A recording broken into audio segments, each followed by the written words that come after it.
Hello, my name is Rocco. My project was to see if I can make algae biofuel and test it with its predecessor, diesel. I wanted to do this because around my house there has been lots of algae blooms that have affected ponds, and they've been shut down due to it. And I wondered, since there's a surplus of it, why can't you use that to create biofuel?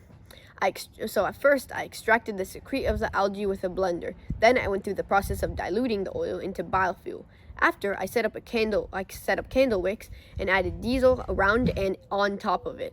And I did the same for my algae. For my control, I just ignited it. Before starting the experiment, I measured the mass of each candle wick so I can compare the total mass burned before the candles were ignited.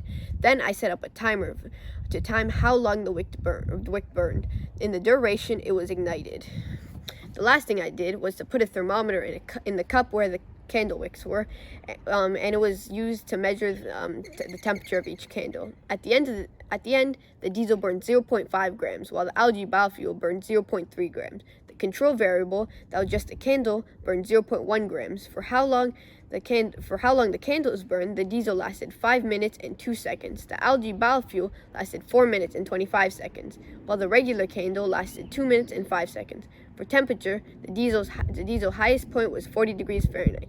For the algae biofuel, the highest temperature it got was 30 degrees Fahrenheit, and the regular candle was 18 degrees Fahrenheit. So in the long run, diesel still is the more dominant fuel source, but the biofuel surpassed my expectations, only nearly losing to the diesel.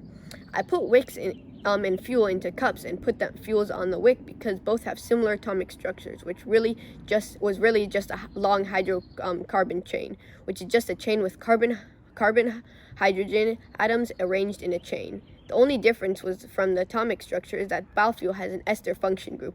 Ester function group draws the line between natural fuel and fossil fuel. The ester function group is a carbon bond between 3 atoms and a single bond between a double bond to an oxygen, and a single bond is an oxygen, and the single oxygen is a bond to another carbon. Overall, the biofuel exceeded my expectations, so in the near future, biofuel can be the next alternative fossil fuel.